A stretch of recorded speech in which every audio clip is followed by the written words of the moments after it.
اگر دنیا میں تمہیں کبھی شدت سے غم ملے تو گھبرانا مت، میری غم کو یاد کر لینا، تمہارے غموں کا وزن ہلکا ہو جائے گا۔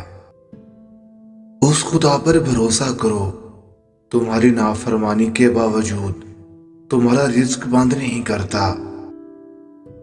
غرور ٹوٹ گیا، کوئی مرتبہ نہ ملا، ستم کے بعد کچھ حاصل جفا نہ ملا۔ سر حسین ملا یزید کو، لیکن شکست یہ ہے کہ پھر بھی جھکا ہوا نہ ملا۔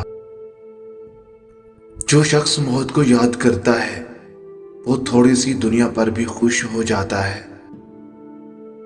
جو حق سے منہ موڑتا ہے وہ تباہ ہو جاتا ہے۔ انسان کے کردار کی دو منزلیں ہیں، دل میں اتر جانا یا دل سے اتر جانا۔ مجھے اس شخص پر بہت تعجب ہوتا ہے جو روز دیکھتا ہے کہ اس کی سانس اور عمر کم ہو رہی ہے، لیکن پھر بھی وہ موت کی تیاری نہیں کرتا۔ بلندی کو اللہ پاک نے عاجزی اور انکساری میں رکھ دیا ہے، اور لوگ اسے تکبر میں تلاش کرتے ہیں۔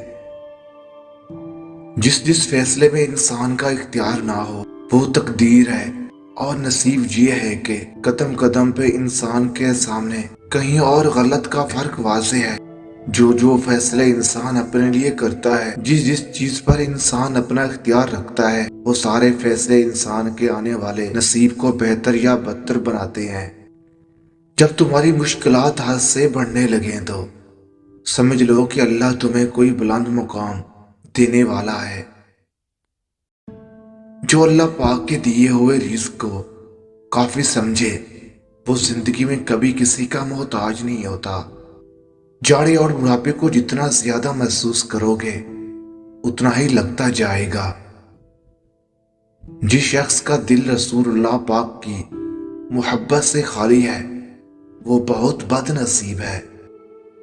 اپنی بری عادتوں اور برائیوں کو جلد از جلد سدھارنے کی کوشش کریں، کیونکہ دیر کرنے سے عادت پختہ ہو جاتی ہے۔ قبرستان ایسے جوانوں سے بھرے ہوئے ہیں جو بڑھاپے میں توبہ کرنے کے خواہشمند تھے۔ بعض اوقات انسان سکون کو ہر چیز میں تلاش کرتا ہے، لیکن وہ اس کی اپنی ذات میں چھپا ہوتا ہے۔ اللہ جب کسی کو اپنی طرف بلانا چاہتا ہے تو اسے کسی کے ہاتھوں ضرور توڑتا ہے، تاکہ اسے احساس ہو جائے کہ اللہ کی محبت کے علاوہ باقی سب محبتیں فنا ہیں۔